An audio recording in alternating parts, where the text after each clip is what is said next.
everybody. This is Kirk Irwin, the director of Friday Arts Project, here with an artist interview for our guest and artist, Doug McAbee, whose show, Contagious Laughter, is currently up in the Courtroom Gallery here through February 20th, 21st. One of those two dates. We'll get that on the information. But we wanted to take some time to talk to Doug and get to know him and a little bit more about his unique perspective through his art. So, Doug, thanks for being here. Sure. We appreciate you taking the time to come see us. My pleasure. And we've really enjoyed seeing the bright pieces up in the hallway here. Good. But I wanted to start with asking a little bit about your upbringing and where you're from, kind of your journey as a youth up until you started discovering more of your creativity. Tell us a little bit about that. Okay, I'm from Spartanburg originally. Was born there, sort of a small country-ish place on a major highway, but lots of space to run around and be free. And learned probably in elementary school that I could draw. People started noticing that, and that sort of just encouraged me on. Took art classes in junior high, high school, and was told, like all other people interested in the art in the South, that you have to be a teacher or you have to be a graphic designer to make money as an artist. Right, and well, those are the base artist jobs, right? Right, so I went on, I picked a path and went on that path. I came to Winthrop as an undergrad and majored in art with teacher certification. So it was like the art ed degree before there was an art ed degree. And that was pretty much how I got started. I realized when I got to Winthrop what art was, and it was so much more than what I thought. I had grown up working with metal. My dad was a welding instructor at the technical school in our little school district. And since I was 7, he had me outside welding and helping him with things. And I always thought that was work. And there was no way that that was possibly related to art. Yeah. And so when I walked into the sculpture classroom, I saw all these things that I knew how to use. And I was, totally used by the professor. She was like, hey, you show them how to do these things like that. Wow. So it just really opened a world to me that I had not considered before. So I was primarily a 2D minded person up to that point. And then taking sculpture really changed the course of my life. Yeah. You've mentioned that, when I've read some of the bios, you mentioned that 7-year-old experience in that moment. Yeah. Do you still remember that moment when you first picked up? Vividly, Now, yes. obviously, your dad's hovering over you to make sure you're doing it right as a 7-year-old, right?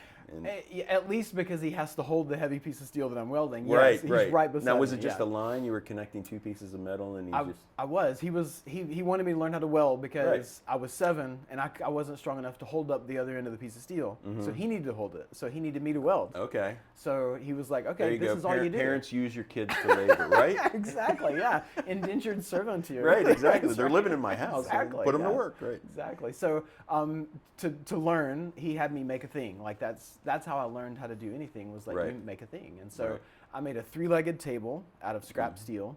It somehow, even as a 3-legged thing, it was still wobbly, but I was really proud of that. Like I made that thing and it didn't exist before. And so that was a big deal. Whatever happened to that 3-legged table? Who knows? It was probably cut up the next week and turned into a trailer or something. Was this in that York Tech, in that technical school that you did this? Or? It was in Spartanburg in the school district. It was Swafford Vocational School. We called them vocational schools back then. Right. Now they're technical. Now they're technical schools. Yeah. Right. I remember that. Yep. I remember that. Okay. So up until you entered that sculpture class, you just had no idea the welding could be applied. You'd never seen anything remotely like welding in art, or you just never... I had, I'll just be totally honest, I knew that was a thing. I had seen, there was a big steel Picasso thing that we looked at, you know, in pictures and things like that was in some big square in Chicago, and that was like, oh, okay, well, famous people do those things, right? Right. For my AP portfolio, I needed last minute one more thing. It had to be 3D, and I was like, okay. And so I just welded some things together and then painted it, and it was easy. I thought nothing of it. Right. You know, I just was like, here's this thing, and we took a picture of it and we put it in the portfolio, and I got credit for it, but that was not real. You know, that was not sincere. It was not earnest. It was just a thing. You know, so that's how I saw those things. So how did your dad respond to your artistic welding? So for me, as a craftsperson, as a welder, that my dad was, for me, the highest praise I could get as a kid was him to look over my shoulder and say, that's a really good looking weld. Yes. The okay. weld had to be pretty, Right. right? Because if it's pretty, then it's also strong and everything else. Mm-hmm. And so I lived for those moments, and so I really took a lot of pride in that. So he would do that, and even as I got into grad school and really started making steel sculptures and doing it in a very different way than what he had taught me, that was something he would always comment on. He would always say, "Well, that's a really pretty weld. I don't know what that is. I don't know what you're doing. Yeah, I don't understand. That's a good weld, you know." And that was great. That was better for me than anything else he could have said. Now, I recently saw on some of your social media posts the chairs over at Winthrop University. Now, tell me the story about that. How did that come about? Because they're still there, right? So tell me about how that. I think for me it came about through frustration. I went into grad school without a clue. I had no idea what I was going to do, what I wanted to do. And so I started the semester that Sean Cassidy started as a new professor at Winthrop. And so we had that experience together, and he was wonderful about encouraging and challenging and being honest. You know, I made a lot of things at the beginning that I thought that's what art was supposed to be, three-dimensionally. And he was quick to tell me, no, that's not. We don't do that. That's not cool. Don't do that. And then I did a series of things because I thought I could. You know, it's like, well, I can do this, so I'm going to make that. And he told me something that I still tell my students: just because you can doesn't mean you should. And so then I really started thinking about meaning, and having dead end after dead end after dead end. I was like, well, you know what? I'm going to make a chair. I can make a chair. Right. And he looked at the idea and he said, okay, that could be interesting. You know, there's a historical background for that. Go for it, make a chair. Right. And so I made a chair out of 1 inch thick steel plate. Okay. And so it was the style of chair that we had in all the classrooms at Winthrop from undergrad all the way through grad school. Basic design. Just a basic chair. But this was made exactly like it, except it was made out of steel. And I polished it, shined it. It looked just like one of those chairs. And I remember, it was like 200 pounds, you know? And so I'm working in my dad's shop and I'm commuting to grad school. And so I bring this thing and I put it in the studio, and Sean was amazed. And that was amazing to me. Like I was like, okay, now I have something. And so then it was like, well, what do you do with it? How do you change that? Like, you made a chair, you can do that. That's awesome. Now what do you do with what you can do? So I started abstracting, stretching, doing things like that. And it was just one of those early iterations of that. It was just like, okay, what if the back is really tall? What if the legs are really tall? Right, right. And so I made one. You know, didn't tell him, didn't say anything about it, just made one. And I showed up after one weekend. I showed up for class, and With I had the long leg chair, 20-foot chair behind me. Yeah. And he helped me stand it up, and he said, we can do something with this. This is good. We should do something with this. So that's how it started. And there are like 3 or 4. Right? There are 5. There are 5 of them. Okay. Yeah. All right. And so I think the shortest one is maybe 8 feet tall. Yeah. And then the tallest one's 20. Yeah. Did you climb and sit in every one of them? You know what? I have never climbed any of them. I've seen videos or seen pictures of people. I have a folder on my some computer. Some of the tall ones, like the shorter ones, is like, right? like. Yeah, I have a folder on my computer that I steal them when I find them on the internet. I just put them in there. Put them in there. Yeah, I love it. It's great. It's interesting that you entered that zone to come to the chair out of frustration, and then you end up with this chair that's incredibly tall that you can't sit in it. Right. Yeah. Frustration leading to frustration. Is there something in that? The thing that piqued my interest with that is that I didn't intend for it to mean anything. Yeah. As soon as it got to campus, people started telling me what it meant. Right. And it was more like out of fun. You're stretching things, make it look, keep the base chair, but how do you change it without it losing the chairness? Yeah. And that's kind of the basis for everything I've ever done creatively, is that it entertains me. Yeah. It's fun for me. Yeah. That's the other thing that comes out in your pieces that you mentioned. I remember the 7-year-old welding, and then your father was a part of that. But then you also mentioned the humor. And also your father. So he had a significant impact on these two aspects of how you go forward, not only with the sculpturing and metal, but also even in the way you do the content of your art. So what was, how did your father's humor come out when you were growing up? So my dad was a workaholic, which I think, I don't know if that's a bad word now, or it used to be a bad word, whatever. He worked all the time, you know. He was motivated, and that's the reason that we could buy milk, you know. It was because he was a worker. And I think one of the greatest things he ever taught me was to work hard. Have a really good work ethic. And so he would go to his job. He would work from 7:30 in the morning until 3. He was able to leave around 3. He would go straight home and go to work at his second job. So he had a welding fabrication business in our backyard. and he would work until 11 o'clock at night. Wow. And he would stop for a snack when he got home, and then he would stop when we called him for dinner. And I was the youngest. I was the one whose job it was to go tell him when the phone rang, when it was for him. Mm-hmm. But there were always people there. People would come, can you fix this? They would come and, bring Mm-hmm. jobs for him. And back then, I guess it was the way everyone was. It was, you have conversations with people. You talk to these people. That's Mm-hmm. how you get good business, Right. So he would engage in these conversations that were hours long. And he was not working, Mm-hmm. and so a paid worker would be working in the background, and he would be just carrying on this ridiculous conversation with this person Mm-hmm. that meant nothing. It was going nowhere, but it was real connection, real Right. communication with this person. And because of that, that person would bring every job they ever had to him, right? Right, So it was right. really good business. My job was to go from the house to where he was and say, dinner's ready. Right. And so there's two adults talking. I can't interrupt. I just kind of have to stand there awkwardly. Wait. And so yeah. I'm listening to this ridiculous story, this crazy thing he's telling, the story the other person's telling, waiting for my moment to say, come and eat. And then 20 minutes later, I go back and say, it's getting cold. 20 minutes later, I'm to go back and say, it's in the microwave. Yeah. And so every time I'm out there, I'm stuck in these situations, I'm listening to all these stories. And Mhm. so his timing, his punchlines, Yeah. the pauses, everything about the way he told something was kind of artistic. Mm-hmm. And so I just put all that stuff in the bank. I didn't know it, but Right. Right. I was keeping all that. And now Yeah. it's comes out in how It does. the content of your pieces now. Yeah. So your main focus going through art ended up going towards sculpture, but when did the 2D, I mean, you've said you drew. Right. When did the Yeah. 2D start coming more forward? Because I know in your last show over at the Arts Council, you had your sculptures there, which are really cool, but you had mainly your 2D. So tell me about that. Yeah, in grad school, my focus was sculpture because I was a sculpture major and a drawing minor. Mhm. And so I did take the drawing classes. The drawings that I did were graphite on paper, very realistic, lots of rendering and shading. That was what I took a lot of joy in at the time. But then I started to realize the 40 hours and more that I was spending on these drawings, I'm not a very patient person. And so I could be doing something else with that time. And so after graduation, I really wanted to find a way to make my sculptures and the language I was using with the sculptures be more in line with the drawings and what I was doing with the drawings. And so I had these very stiff, realistic sketches in my sketchbook for drawings. Right. And then I had these very different, wild, crazy, colorful things that were for sculptures. And so I just wanted those two to come together a little bit more. Mm-hmm. And I felt like that was a more honest way of communicating Right. visually.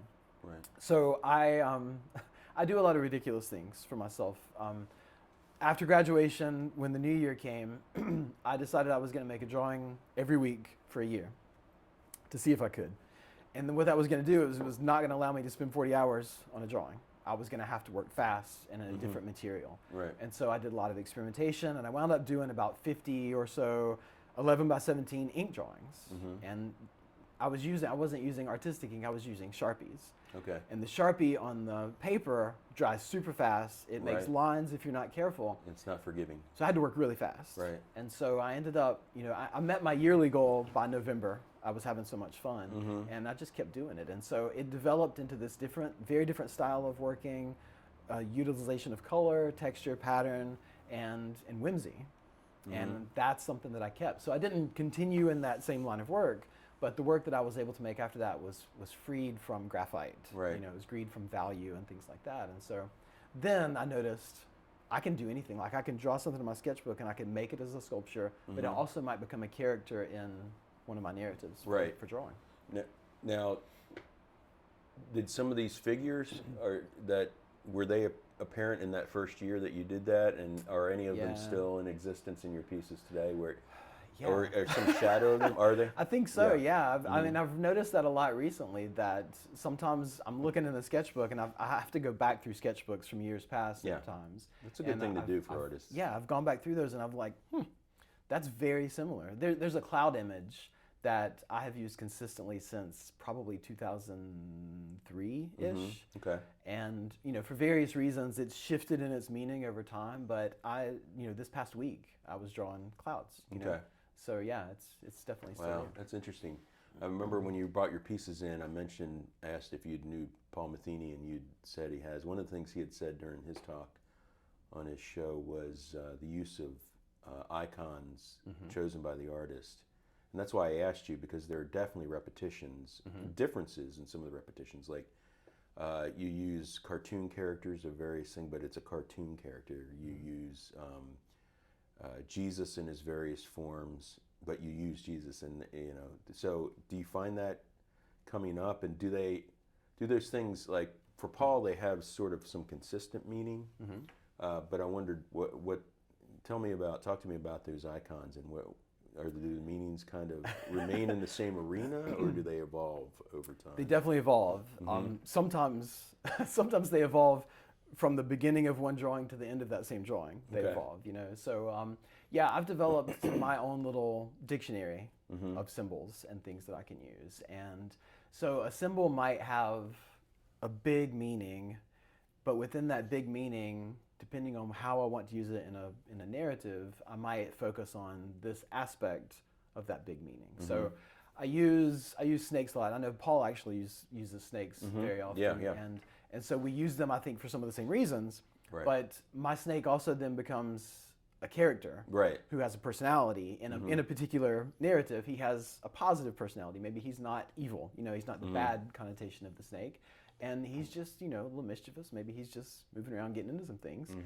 And, that sometimes is me. It's a representation for me, a metaphor for me. Sometimes it's more of a representation of a thing, an experience, rather than a person. Right.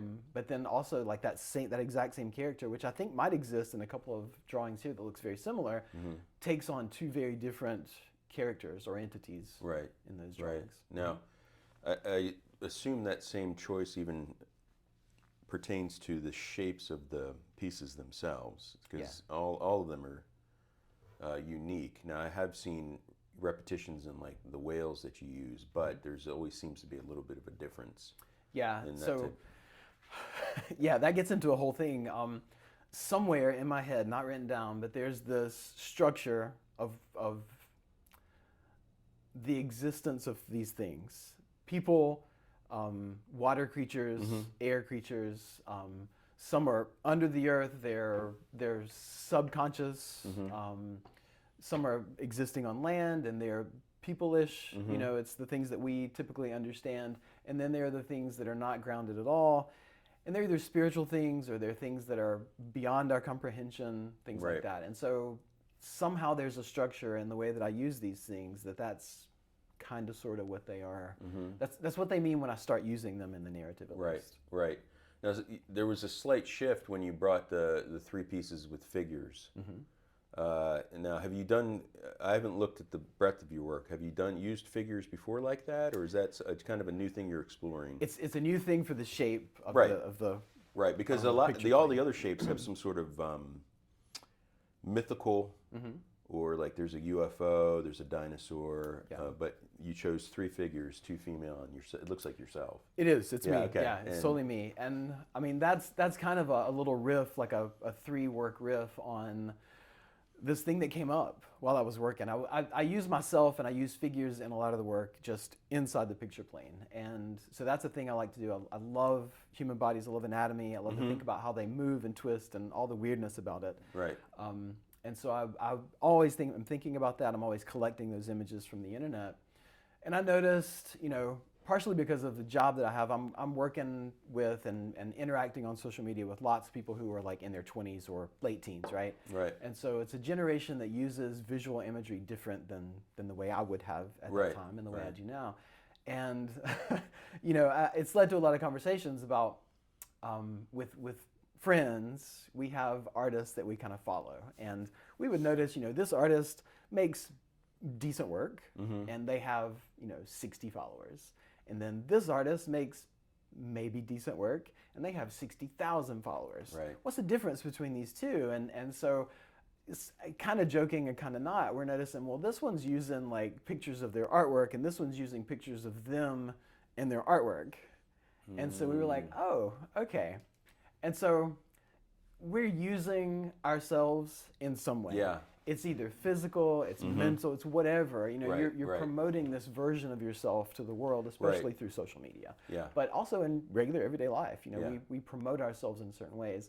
And so this was just me kind of playing with that. I found that the two side images were females selfies, I think, Yeah. things that they had posted online. And it was how they wanted you to see them at Right. that moment, right? And so then I just started thinking, well, I can't, judge that positively or negatively. I do the same thing. It's Right, just like, right. here's me, and here's how I want you to think about me at the same time. And so it's all wrapped up in there somewhere, kind of tongue-in-cheek and kind of serious at the same time. Yeah, I picked that up pretty immediately, that I saw both neither affirmation nor full critique in what you were choosing in regards to that. And that some would say that's ambiguous, but I would say with the way you can communicate through visual arts, that's a good place to be, to allow both the artist to maintain what they want to communicate, and the viewer to also engage with it and explore. I would hope not necessarily the piece, but the concepts behind. I think about my work as, well, romantically, I think about my work as a visual conversation that I'm establishing between something hanging on a wall or sitting on a pedestal and a viewer. And I'm not really involved. Like, at least after I've made the thing, it's between the work and that person. And I don't want to have a whole lot of control over what that person is bringing to that. Like, I can't, And so what I can control is I can provide hints, nudges in a direction, maybe a little trail of breadcrumbs of some sort. Right. But at a certain point, I want to step back, and I'm really intentionally trying to use imagery in a way that is, I mean, ambiguous does sound a little negative. I would say I like multiplicity. I like the duality of imagery and the way that things can be many things to many people. And I really like it when those things kind of knock against each other, when they're opposites. I really love that. Because that's where you're going to get questions. That's where somebody's going to say, well, I know what that is. But the longer they look at it, they don't, Like, I always get the response to a Jesus image. It's like, oh, well, there's a Jesus in there. But you really need to look and see what's going on in there before you're really going to start to understand that narrative and see what Jesus is doing in that situation. So I love things like that. That just thoroughly entertains me while I work. Right. Yeah, we've, in our community, we've discussed the idea of the artist and the viewer, and for a long time there was a lot of credence given to basically the power of the viewer over a piece, to the degree that it essentially seemed like it dismissed the artist completely. Right.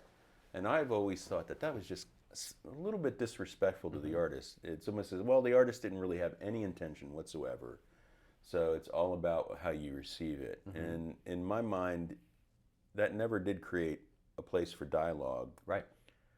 Between the artist who's given up the piece, as you say, and you have no control at that point, but you still had the control of what the piece is saying. Yeah. So I've noticed there's been a swing back a little bit towards at least acknowledging the fact that the artist might have a level of intention. Have you noticed that even in your teaching at Lander or other things? We get into these discussions all the time. My students will learn through various other avenues that are not necessarily studio-based. They'll learn, well, there has to be some structure, and we have to think about these things before we start making a work of art. And sometimes, for some students, that's exactly what I would prescribe. That, you need to sit down and think about this for a while, and I probably did that 3 or 4 times this week. But also, I have told them, no, please don't think about this. Please just make this thing that you just drew. Just go and make it. You're gonna figure it out. It's gonna come to you. You're gonna start to understand what this means to you. Yeah. But for some students, it can be crippling, paralyzing. Right. To have to sit and think about, well, have I looked at all the options? Don't know exactly what this is gonna communicate. You can't know what it's gonna communicate. You can know kinda, sorta, and you can push it in that direction, but then it's not up to you anymore. It's, the viewer's gonna bring their own thoughts to it. Have you found it's the students that kind of overthink something, that you just jump in the pool?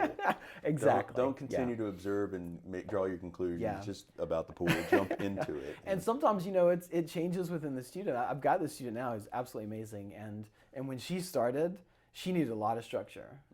And sometime around the middle, I realized, oh my gosh, this is amazing when you don't think about it. Stop thinking. And she just went to making things, and she's made some super amazing things, won several awards. But now it's BFA solo show time, and now we have to start thinking about things. Right. And so it's been a really good journey for her to try both of those ways before she actually sits down and puts some words down and starts thinking things through. Wow, that's interesting. So tell me about now. You had a show this past summer down the street here, and then we had our show planned. And in that time, you produced a lot more pieces. So you struck me as somebody who's pretty prolific. Yeah. So, where do you store it? No, I'm Right on these walls. Yeah, exactly. No, that's just a practical question. So what? I guess a good question would be, where have you gone even since the short time when you delivered these pieces for the Courtroom Gallery show? Let's see. Those three that we were just talking about are the newest. Those were the newest, right. ones. I don't Have you explored think that I've one even made, more? I don't think I've made a new one yet. Okay, all right. But I have started two new ones. So just at the end of break in the last couple of weeks, I've cut out a couple of new shapes for wood. But it's weird. I make tons of drawings when I'm making drawings. I'm just in a place, a mindset to think about things that way. And then it's like an ending point, and then I'm in a place to make a lot of sculptures. And I do them very separated. It's like components. And so the compartment I'm in right now has just been over break, resting and getting over the last semester, but also needing to do something. And so right now... outside running 5K every day. Outside of running. Well, running is when I have these ideas. Yeah. Oh, yeah.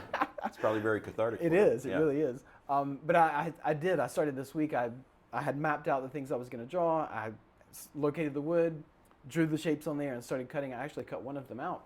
And on the way home from school that day, it's like an hour drive, I just had this idea, like, this is a sculpture I have to make. And so now I'm probably not going to do that drawing. Now I'm probably going to start tomorrow on a sculpture and do that instead. So sometimes it's deadline based. I have shows that I like to enter sometimes, and there are deadlines for those, and I'm like, okay, I can do this or this. But everything I said about my dad, like, it's me now. I'm a workaholic. I have 2 or 3 full-time jobs. That's what we do. And so quarantine was amazing for me. Oh. I am a self-diagnosed hermit. I love to be at home, and not having that commute, not having to go anywhere, I didn't have to leave my house. Like, I couldn't. Like, you're not supposed to, but I didn't have to, and it was amazing. And so I had all these extra hours in the day, and I could stay up late. And I had already decided that year, early in January, I decided I was going to make a lot of work in 2D work. And I ended up making like 25 new drawings that year, and then several sculptures. And it was just wonderful. And, everybody's soul searching at that time and thinking about all these things. And I was in there drawing one night, and I was like, this is what I'm supposed to be doing. Like, in the whole scheme of things, whatever other people believe, what I believe is that there's a purpose, that I'm geared to do things. I was made to do things. I have these certain abilities. And so I need to be making work. And people around us, are kind of dying at the time. And that's on your mind, and you're thinking about that. And I was like, well, I need to be busy, what have I been doing? You can't watch TV if you're thinking about mortality, so I just worked and had a great time, and was able to do that balance thing because my kids were home, and I wasn't sacrificing time with them, and I wasn't sacrificing time at school, so it was perfect. And I just kind of didn't stop. I made more work the next year and more work the next year, and that's just what I love doing. It's great. Right. Now, your sculptures, do you powder coat them? Sometimes. Okay, because they look. I mean, when I first saw them, it was like, this looks like a 1950s car that's just been dipped. And is this? Yeah, if they're going to go outside. You look frustrated when I said that. I am. I hate to paint. And I hate to pay for powder coating. Oh, okay. So there's a tension there. There's anxiety. There really is. Okay, all right. It's better for me to paint. Kind of going back to the chair.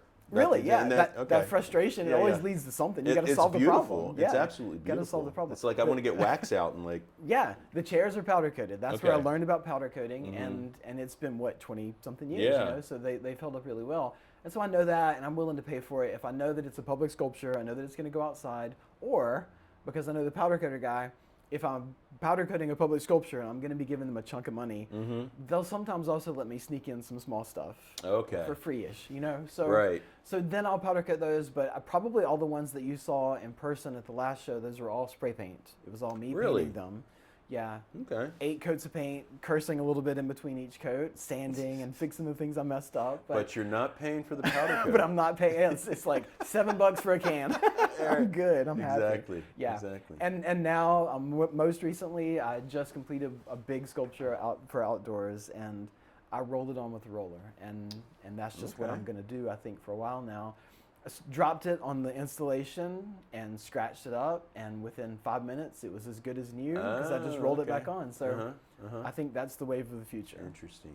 Yeah. Interesting. So,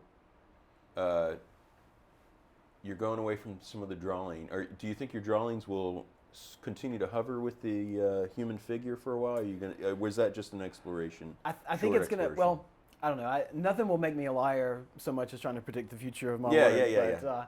Well, we won't hold you to it. What I'm thinking as I'm running, honestly, in the mornings, is that there's something about portraits that I'm really interested in. Okay. And so that was an early version of that, doing those sort of kind of portraits. The ones that I've started halfway are that, and it's continuing in that same line. And so I kind of want to work with some people that I know and see how that changes the game. I know that that affects me in terms of portraiture, because I start thinking about, is it really going to look like them, and what are they going to think? Right. So I kind of want to play with that a little bit and see, and I don't know, we'll try it out. I want to do portraits of people that I know in some way in the future, because I think it will make them, hopefully, it will make them happy. And there's a big part of me that likes to just make people happy. I like to make people smile or just feel good in some way. Yeah. And I think that's like a positive thing that I can do for people. Yeah. Wow, that's good. Well, I look forward, and I know many in our community look forward to seeing what else you do, and especially in this direction, going from more mythical or fictional figures to the human figure to portraits should be interesting to see how you tackle some of that. But thanks for coming. Sure, my pleasure. And joining us for a short time, and we will stay in touch. We definitely want to see what you're doing in the future. So this has been an interview with Doug McAbee, whose show Contagious Laughter is up now in the Courtroom Gallery from today through February 21st, 20th, one of those 2 days. We'll get that information. Sometimes I just don't remember. But thanks, Doug. We really appreciate it, and you all have a great day. Thank you.